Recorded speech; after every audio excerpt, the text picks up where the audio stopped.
Pueden sentarse.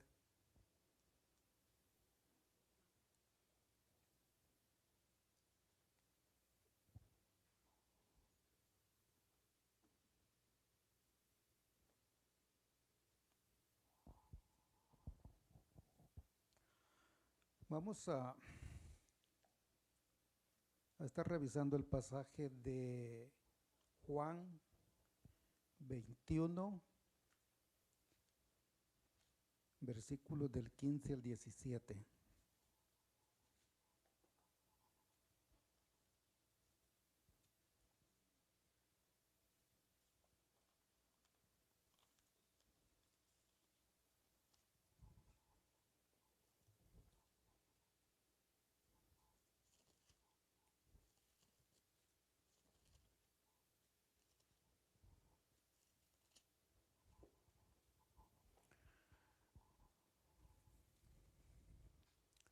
Esta fue la tercera vez en la que el Señor resucitado, Señor Jesucristo, se presentaba a sus discípulos. Y en este pasaje, prácticamente ya Juan ya se había despedido, creo que es en el versículo 30 del capítulo 20. Pues dijo que muchas cosas hizo Jesús pero que no se habían registrado, pero las que estaban que están en esto son las que quedaron registradas. Y pues después comienza a contar este encuentro con los discípulos, 7 de ellos, incluyendo a Pedro. Entonces el pasaje dice, si lo comenzamos a leer desde el 15, dice: cuando hubieron comido, Jesús dijo a Simón Pedro: Simón, hijo de Jonás, ¿me amas más que a estos? Le respondió: sí, Señor, tú sabes que te amo. Él le dijo: apacienta mis corderos. Volvió a decirle la segunda vez: Simón, hijo de Jonás, ¿me amas? Pedro le respondió: sí, Señor, tú sabes que te amo. Le dijo: pastorea mis ovejas. Le dijo la tercera vez: Simón, hijo de Jonás, ¿me amas? Pedro se entristeció de que le dijese la tercera vez: ¿me amas? Y le respondió: Señor, tú lo sabes todo, tú sabes que te amo. Jesús le dijo: apacienta mis ovejas.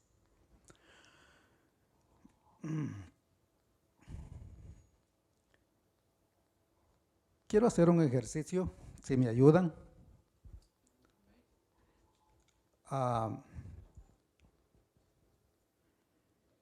Vamos a leer el mismo pasaje, pero cambiando el nombre de Simón o de Pedro por cada uno de nuestros nombres.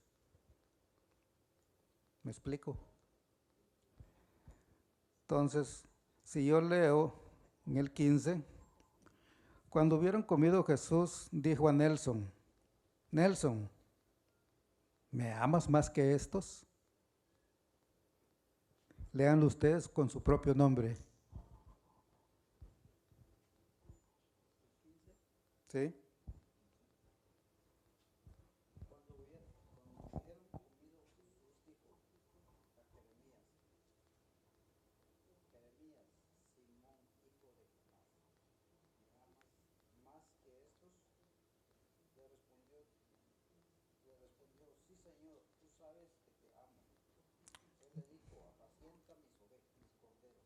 Ok. El versículo 16 ¿Cómo diría si lo lee con su nombre, hermana Ana?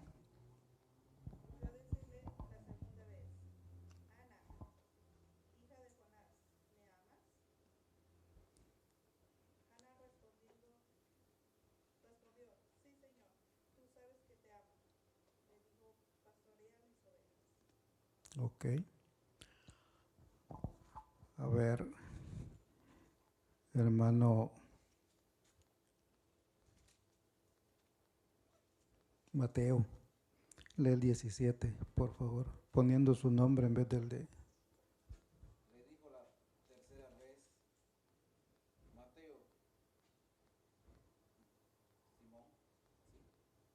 No, solo Mateo. ¿Me amas?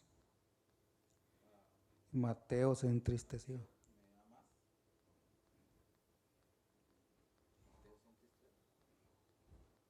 Ujú. Ah,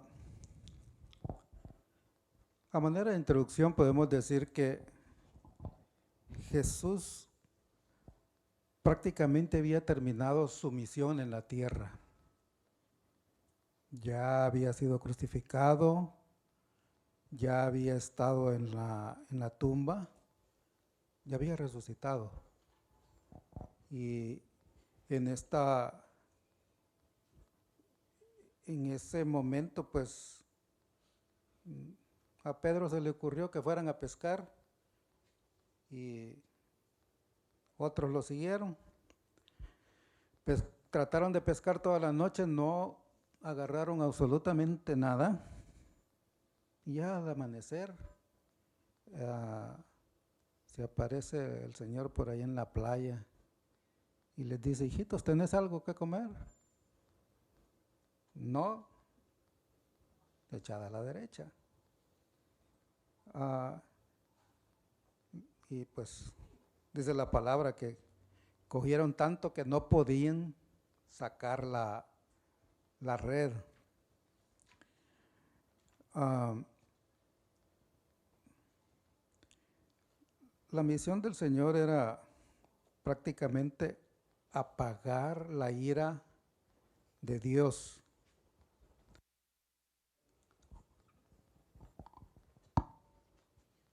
La ira causada por... Gracias, hermana. Así está bien. Gracias. La ira causada por la maldad en el corazón del hombre. Dios requería que alguien sin ningún pecado, alguien 100% obediente, pagase con su sangre, pagase con su vida. Y eso fue lo que hizo nuestro Señor.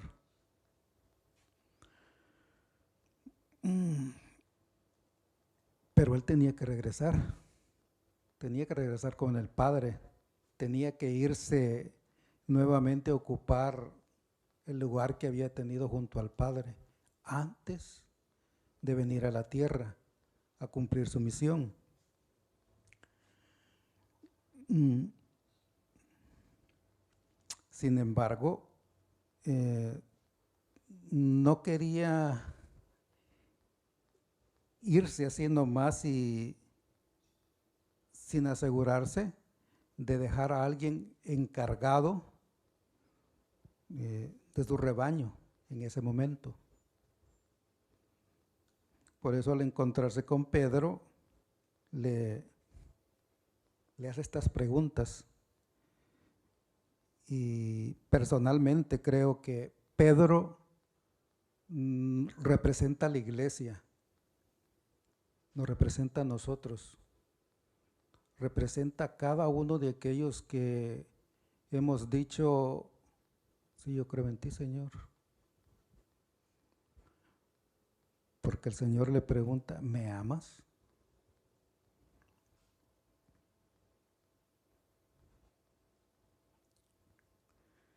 Yo veo tres cosas en este pasaje. Vamos a tratar de explicarlas. Posiblemente haya mucho más que se pueda hablar de este pasaje, pero lo primero que vamos a hacer es dar más o menos los antecedentes de Pedro. Si todos hemos leído la palabra, sabemos que Pedro fue muy apegado con el Señor Jesucristo. Una de las cosas que podemos decir es que fue de los primeros discípulos, fue de los primeros que el Señor Jesús llamó.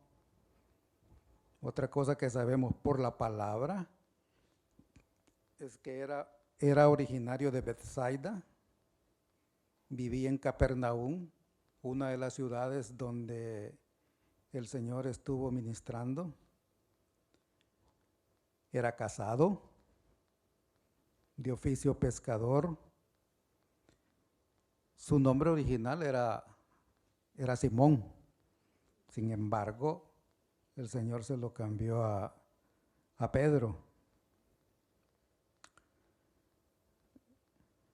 Cuando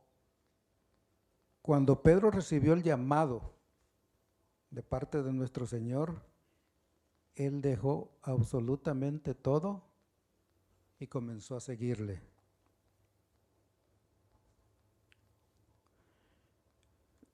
Sabemos por la palabra que Pedro era un líder natural.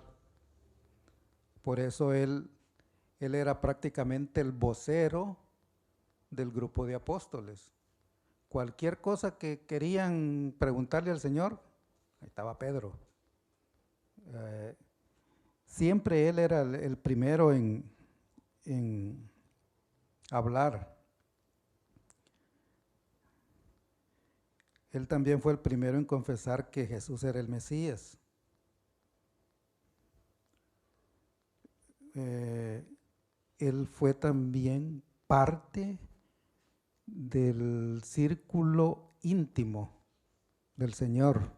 O sea, tuvo 12 apóstoles, pero tuvo 3 que eran los más allegados, ¿sí?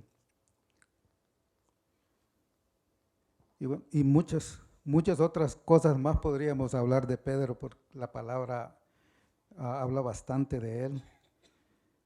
Pero para efectos de esta pequeña reflexión, me interesa más que todo resaltar la negación. O sea, cuando el Señor les advirtió a sus discípulos de que todos lo iban a negar, y pues Pedrito dijo, yo aunque me muera, pues yo no te voy a negar, Señor. Y todos sabemos que al final él le negó.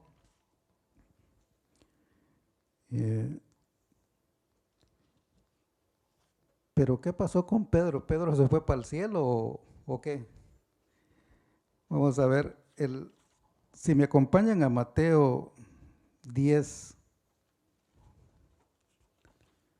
del 32 al 33.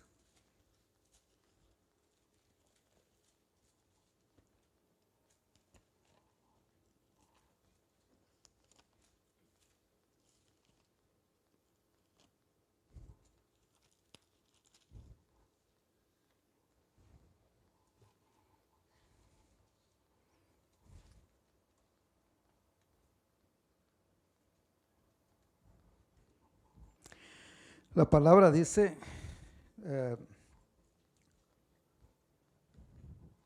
a cualquiera pues que me confiese delante de los hombres, yo también le confesaré delante de mi Padre que está en los cielos. Y a cualquiera que me niegue delante de los hombres, yo también le negaré delante de mi Padre que está en los cielos.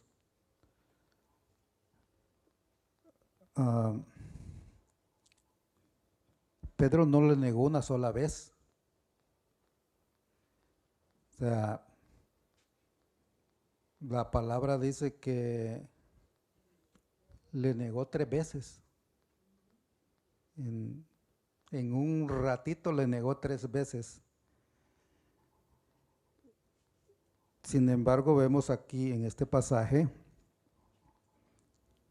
que el Señor le pregunta, después de que ya todo ha pasado, porque pues Pedro ya no tuvo tiempo de decirle, Señor, perdóname que te negué, no tuvo tiempo.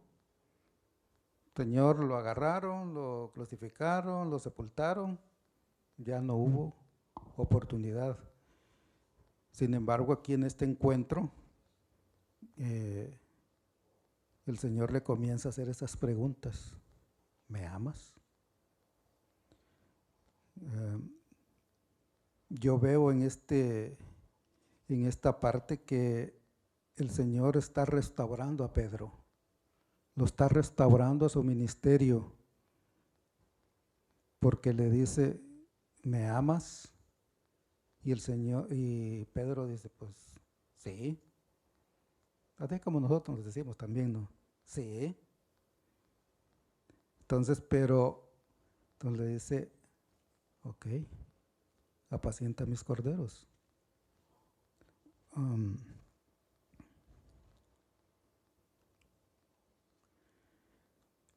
Les pedía que al leer el pasaje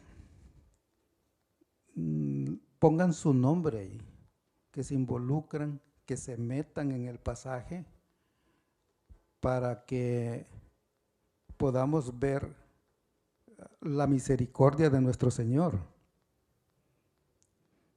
Yo creo que cuando en alguna ocasión hemos hecho algo contra alguien, sea quien sea, nuestro cónyuge, nuestro hermano, quien sea, no deja de molestarnos el hecho de que sentirnos mal. Creo que Pedro se ha de haber sentido terriblemente mal. La palabra dice que lloró amargamente después de que se cumplió lo que el Señor le dijo, que el gallo iba a cantar. Creo que si nosotros tenemos el Espíritu habitando en nosotros, cuando hacemos algo malo ocurre lo mismo, ¿no? O cuando nosotros mismos negamos al Señor.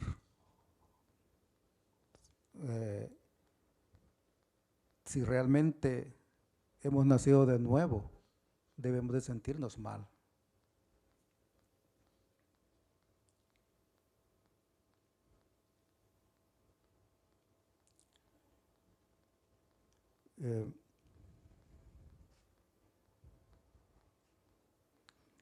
¿Qué haríamos en el caso de Pedro si nos ponemos en los zapatos de Pedro y el Señor nos pregunta, ¿me amas? ¿Qué le responderíamos? Yo pienso que nuestra respuesta tiene que ser lo más veraz posible, con toda la verdad, porque no estamos ante otro hombre a quien le podemos mentir, a quien le podemos decir cualquier cosa y pues nada más que se dé cuenta, tal vez por otro medio que le mentimos se va a dar cuenta, pero si no, no.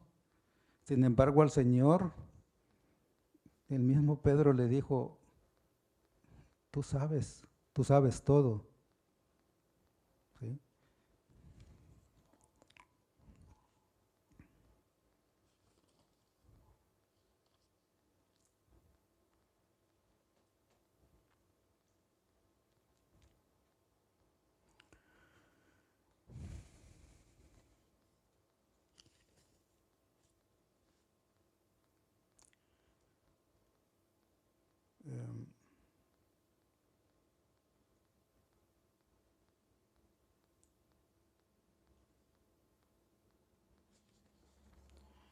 Yo creo que al adentrarnos en este pasaje y al sentirnos nosotros mismos cuestionados por el Señor que si le amamos, eh,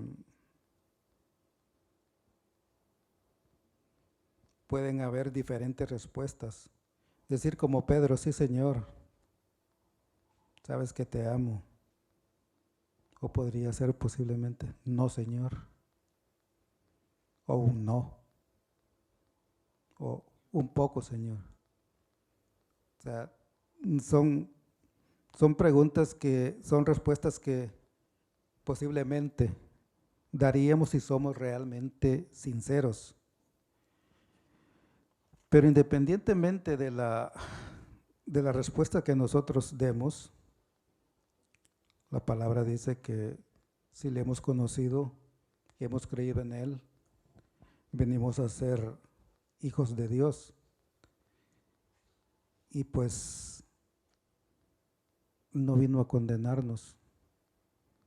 Aún y cuando vemos en Pedro la negación que le hizo, vemos cómo lo restaura. ¿Sí?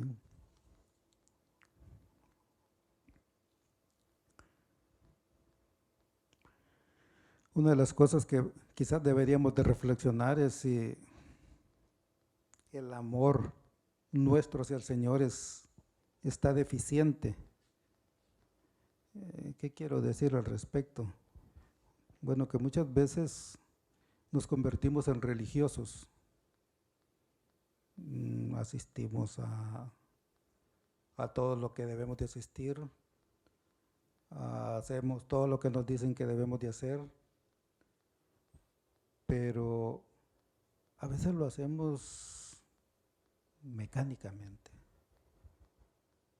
O sea, no lo hacemos realmente porque amamos al Señor. Y eso no solo se ve en la congregación, sino que nos ocurre también a donde vayamos.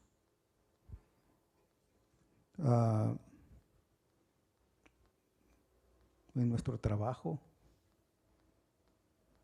trabajamos como dicen,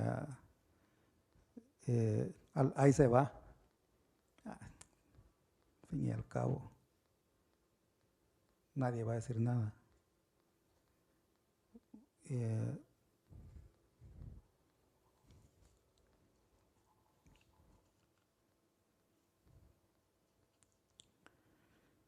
Cuando nosotros amamos, si usted ama algo y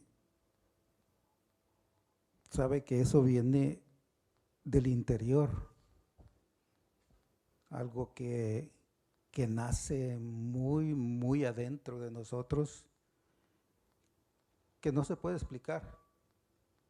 ¿Sí? El amor al Señor debe ser de esa manera, intenso, profundo, sin, sin vacíos.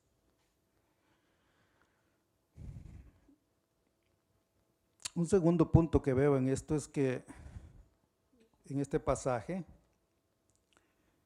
es que sin amor al Señor resucitado no se puede dar amor a los demás.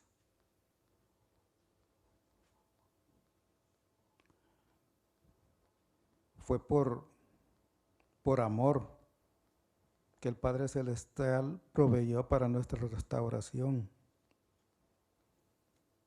Él predestinó desde antes de la fundación del mundo a su Hijo, a su único Hijo, para que todo aquel que creyese en Él fuese salvo.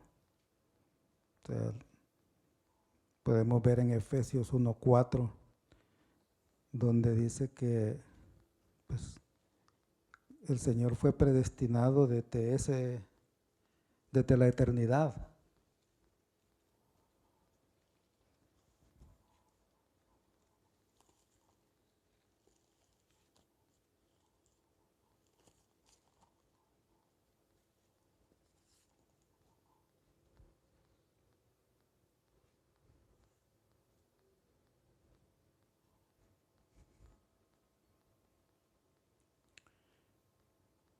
También nos dice el versículo conocido por todos, ¿no? Juan 3:16.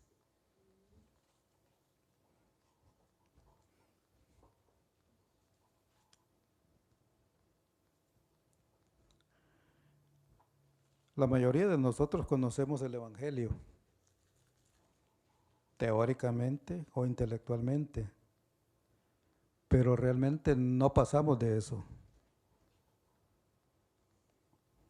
Conocemos de la Biblia, pero no llegamos a entender la grandeza de nuestro Dios. No podemos entender su infinito amor. No nos acordamos que todo, absolutamente todo, es obra de sus manos.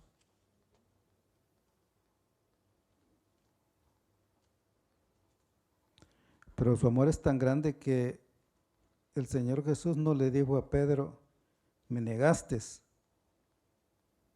por lo tanto, te vas al infierno, no tienes nada que ver conmigo. O le dijo así. No, no le dijo así. Él le preguntó si realmente le amaba. Y yo creo, se puede concluir, ¿no?, por la pregunta que um,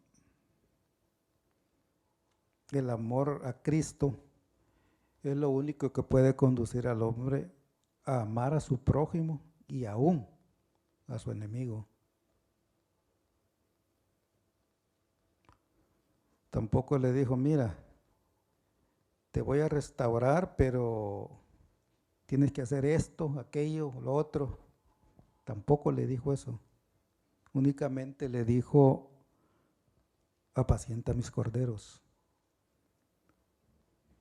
pastorea mis ovejas.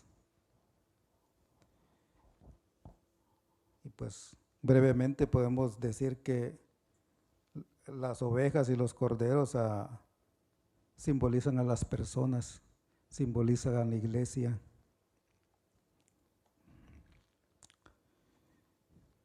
Y pues lo más característico de ellas es que son mansas e indefensas. ¿Sí?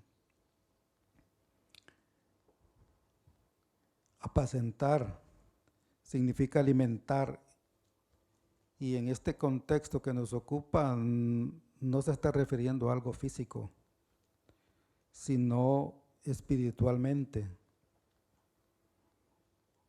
Y pues pastorear es casi viene relacionado, es buscar lo mejor para las ovejas, defenderlas de los ataques de los enemigos.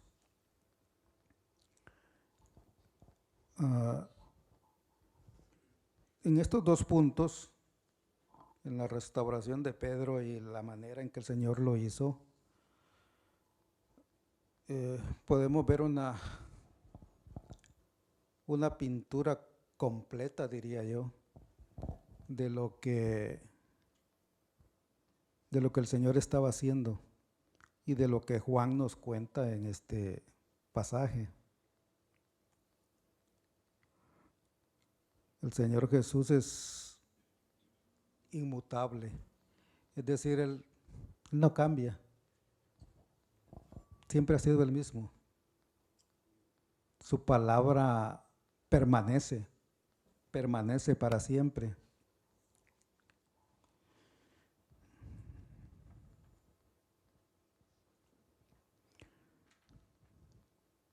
Basta con analizarnos nosotros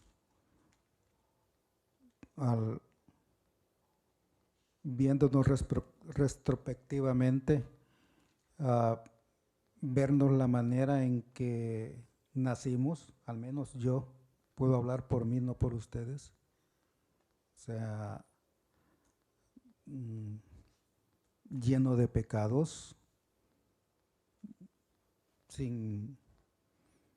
yo diría, sin deseo de obedecer a Dios, sin conocerle prácticamente.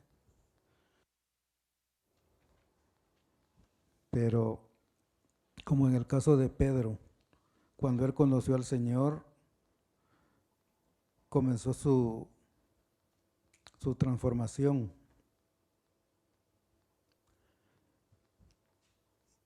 Y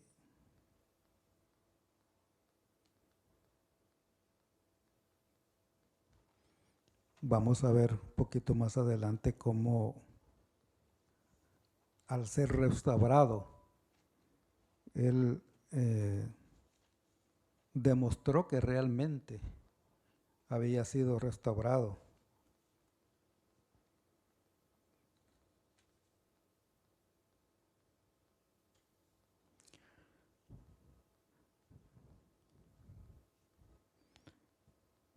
Solo para ejemplo voy a mencionar a Pablo, aquí en 1 Timoteo 1:15.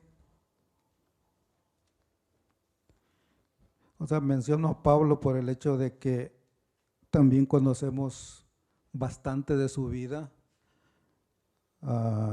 cómo fue un perseguidor de la iglesia, asesino diría yo, porque llevó a muchos a maltratarlos y nunca negó de que fuese un pecador. En este pasaje, pues él lo dice, ¿no? Dice, palabra fiel y digna de ser recibida por todos, que Cristo Jesús vino al mundo para salvar a los pecadores, de los cuales yo soy el primero.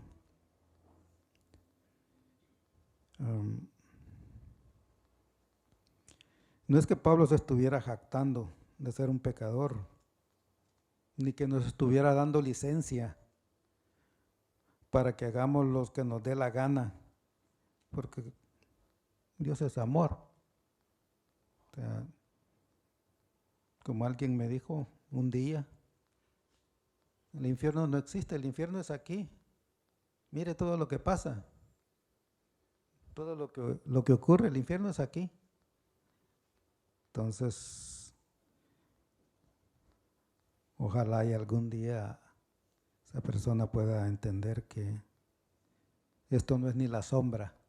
Lo que podamos sufrir aquí no es ni la sombra de lo que realmente va a ser el castigo eterno.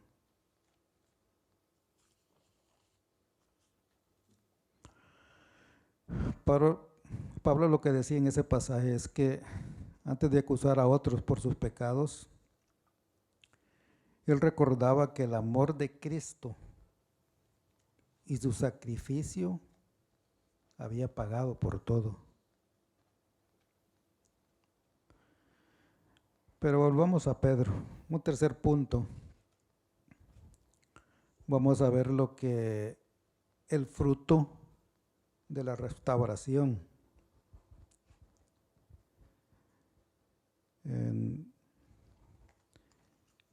El libro de los Hechos no cuenta mucho acerca del trabajo que hizo Pedro. Uno de los que más resalta es cuando predicó por primera vez en Hechos 2:14 al 42, no lo vamos a leer, es bastante extenso, pero la palabra dice que después de su prédica, más o menos 3,000 personas se agregaron a la iglesia y fueron bautizados. Solo veamos el versículo 2:42, por favor.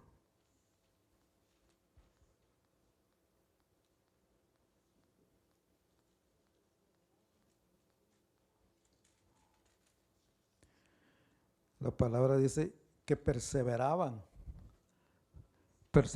en la doctrina de los apóstoles, en la comunión unos con otros, en el partimiento del pan y en las oraciones. O sea, ahí vemos a Pedro en acción durante después de que fue restaurado. Otra de las cuestiones que nos deja ver la palabra es que también fue arrestado en 2 ocasiones. En una de ellas le dijeron que se abstuviera de predicar. No querían que predicara Jesús. No quería que predicaran de la resurrección. Querían que eso se mantuviera en silencio.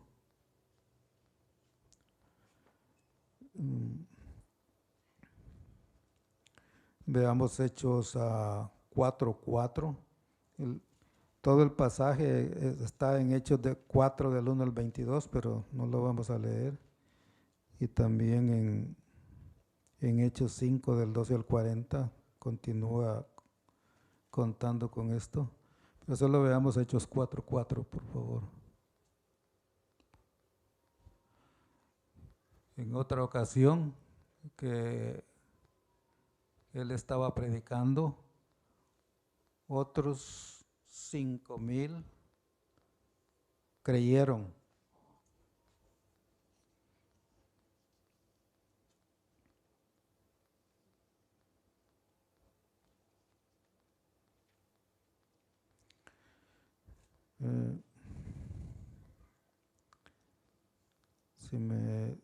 Si vemos en Hechos 5:28, lo que dijeron estas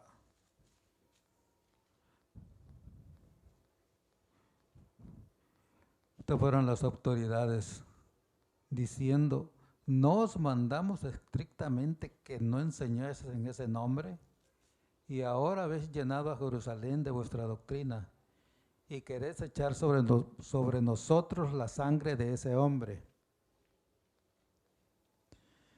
Después de que Pedro no quiso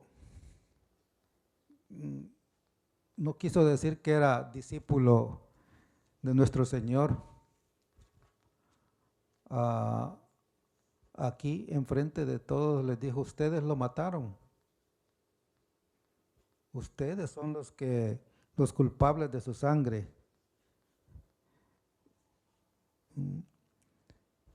Y pues aquí lo están acusando de que ha llenado a Jerusalén de esa doctrina. Y él le responde en el 5:29.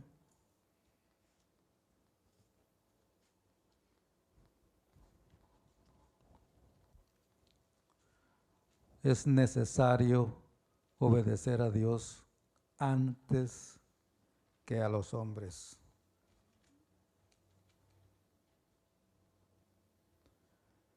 Casi al final de su vida, Herodes lo apresó con el fin de ejecutarlo.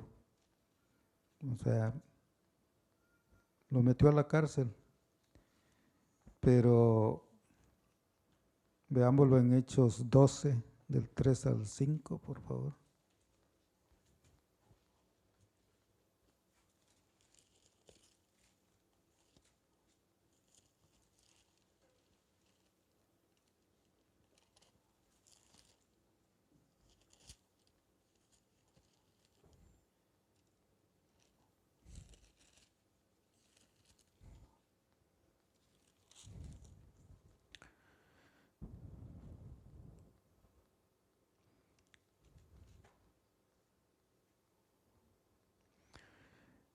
Comenzando en el versículo 1 del capítulo 12 de Hechos, dice: en aquel mismo tiempo el rey Herodes echó mano a algunos de la iglesia para maltratarles, y mató a espada a Jacobo, hermano de Juan. 3. Y viendo que esto había agradado a los judíos, procedió a prender también a Pedro. Eran entonces los días de los panes sin levadura.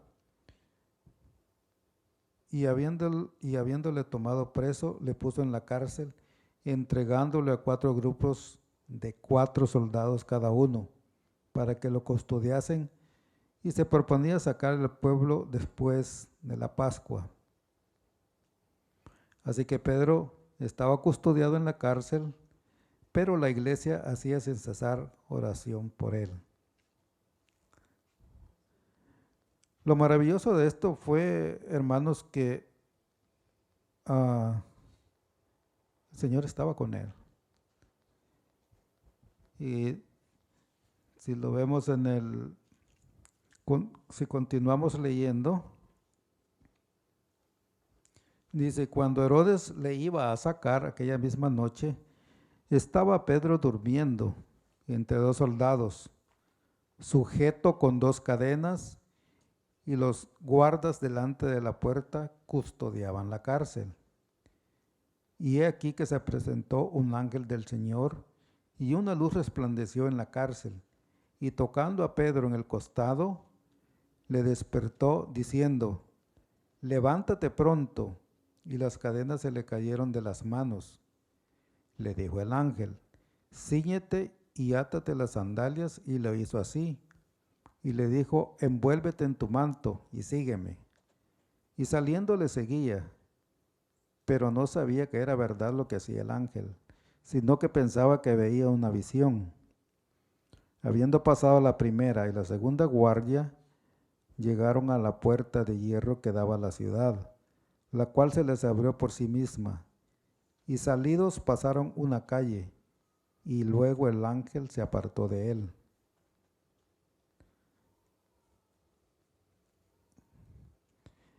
11. Entonces Pedro, volviendo en sí, dijo, ahora entiendo verdaderamente que el Señor ha enviado a su ángel y me ha librado de la mano de Herodes y de todo lo que el pueblo de los judíos esperaba.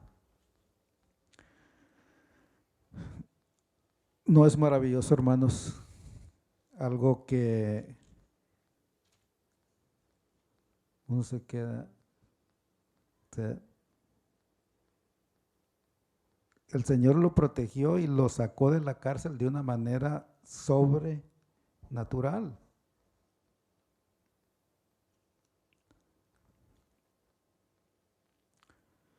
Como podemos ver, el libro de los Hechos nos cuenta cómo Pedro participó activamente en la expansión del Evangelio.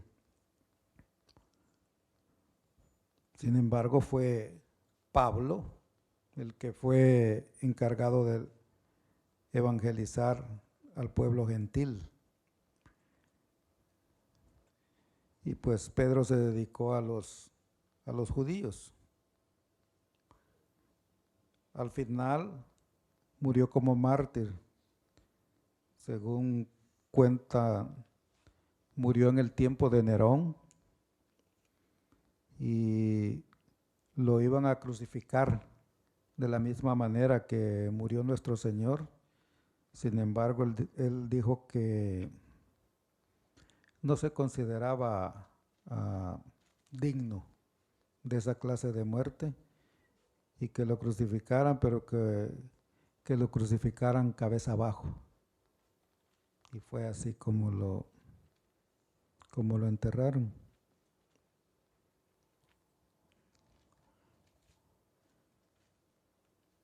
Algo de lo que podemos sacar del pasaje es que como iglesia, al ver cómo Pedro actuó,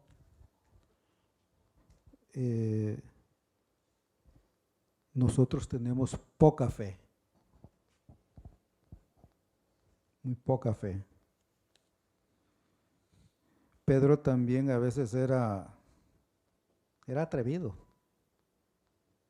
O sea, como la ocasión en la que el Señor caminaba en el mar y él le dijo, deja que yo vaya a ti. Y se dejó ir. O sea,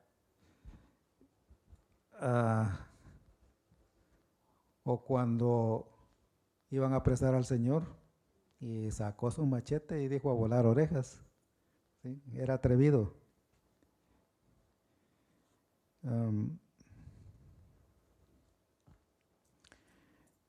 Yo creo que Pedro negó al Señor simple y sencillamente porque sanó a la suegra. Nada más. O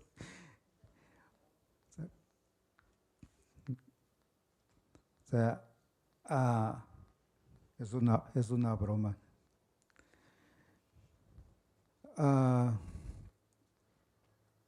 Pedro a veces se cobardaba.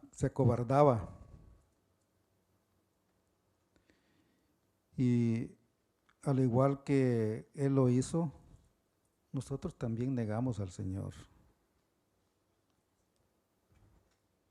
Pedro a veces era interesado. Sí. Cuando le dijo, Señor, nosotros hemos dejado todo, ¿y qué vamos a tener? O sea, intereses.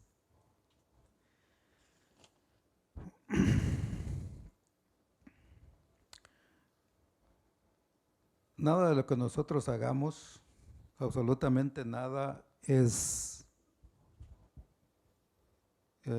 desconocido por nuestro Señor. Todo, absolutamente todo lo sabe. Conoce nuestras imperfecciones, conoce nuestras debilidades. Sin embargo, ¿cómo respondes a la pregunta de nuestro Señor?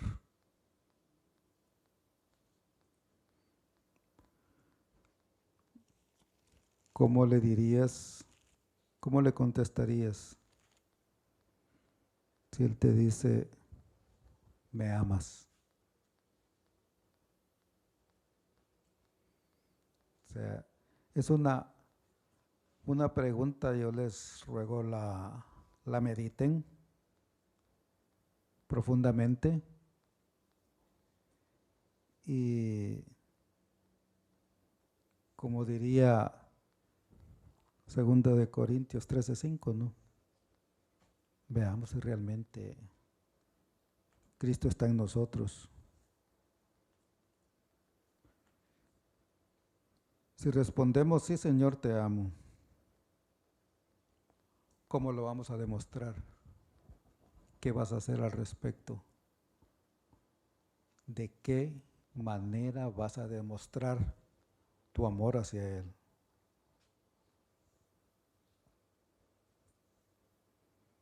Una vez que nos hemos examinado, hemos contestado la pregunta, pues necesitamos hablarle a Él, necesitamos orarle, necesitamos que Él nos restaure, así como lo hizo con Pedro.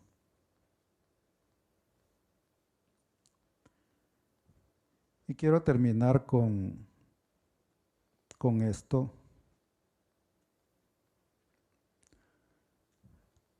3 referencias bíblicas de la manera en que negamos al Señor. Primera de Juan 2, 22 y 23.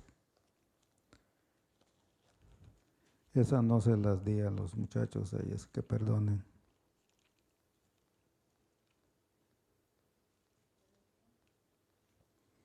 Primera de Juan 2, del 22 y el 23.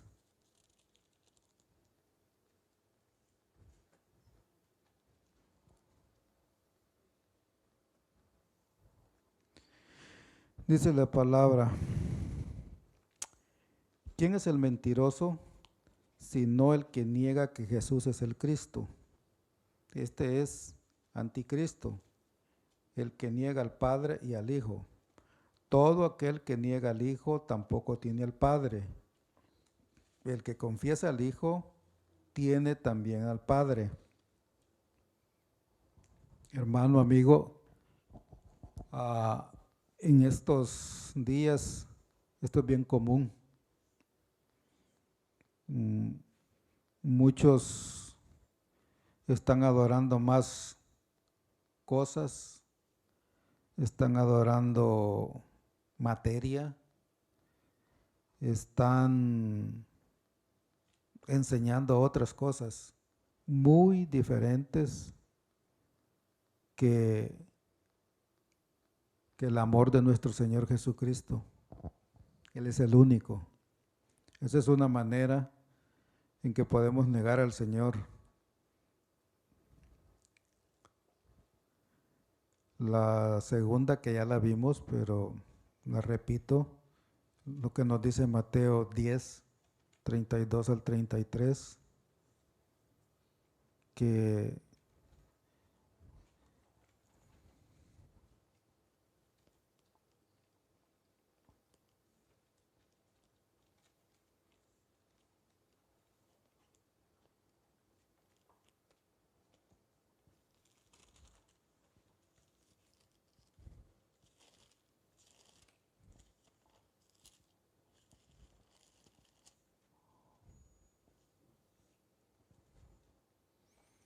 donde el Señor le dice a los discípulos: a cualquiera pues que me confiese delante de los hombres, yo también le confesaré delante de mi Padre que está en los cielos.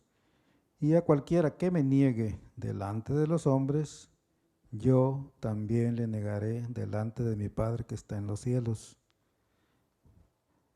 Ah, y la tercera manera en la que le negamos es cuando decimos creer en Él, pero nuestra manera de vivir no lo demuestra. Tito 1:16. Si alguien lo tiene, lo lee, por favor.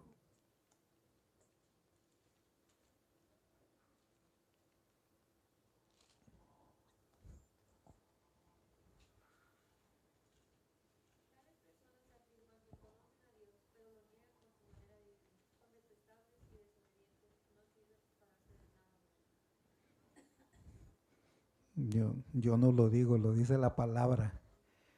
La- lo dicen, profesan conocer a Dios, pero con los hechos lo niegan, siendo abominables, rebeldes, reprobados en cuanto a toda buena obra. Um,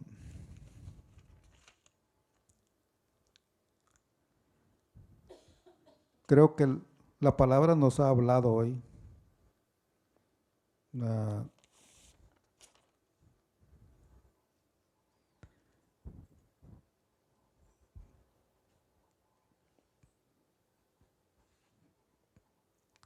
es bueno que meditemos, hermanos, en este pasaje, que por poco nos escribe, porque como dije ya, Juan ya casi terminaba su obra y pues le incluyó ahí. En alguna Biblia dice epílogo, o sea, ya algo que fue escrito por último. Um,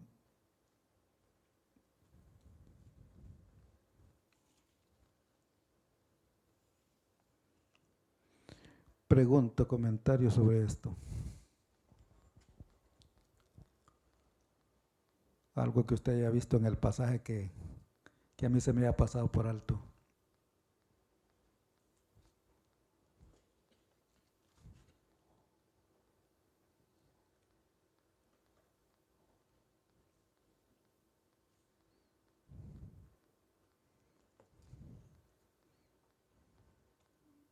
¿No?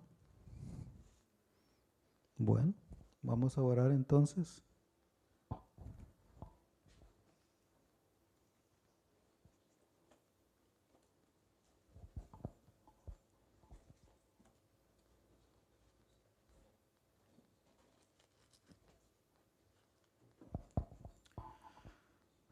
Padre, tu palabra ha sido expuesta, mi amado Señor.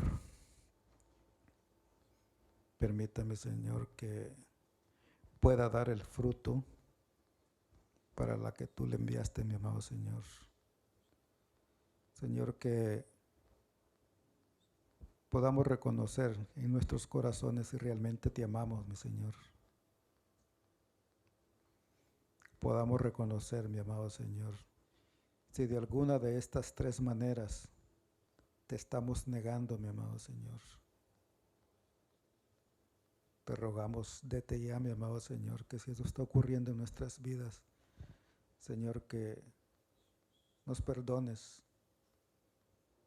nos limpies y nos restaures, mi amado Señor. Pero no solamente eso, mi amado Señor. Así como tu palabra lo dice, que tú pongas en nosotros el querer como el hacer, mi amado Señor. Señor, que dejemos de ser tibios, que no somos ni tibios ni calientes, mi amado Señor. Señor, que realmente tomemos el papel al que tú nos has llamado, mi amado Señor, de cuidar, de pastorear, de alimentar tus ovejas, mi amado Señor. Sea la cantidad que tú has puesto bajo nosotros, mi amado Señor. Llámese nuestros hijos, esposas, vecinos, compañeros de trabajo, cada uno, mi amado Señor, de acuerdo a los que tú has puesto a su alrededor, mi amado Señor, y que podamos ser obedientes a ti, mi amado Señor. Gracias por tu palabra, mi amado Señor. En el nombre del Señor Jesucristo. Amén.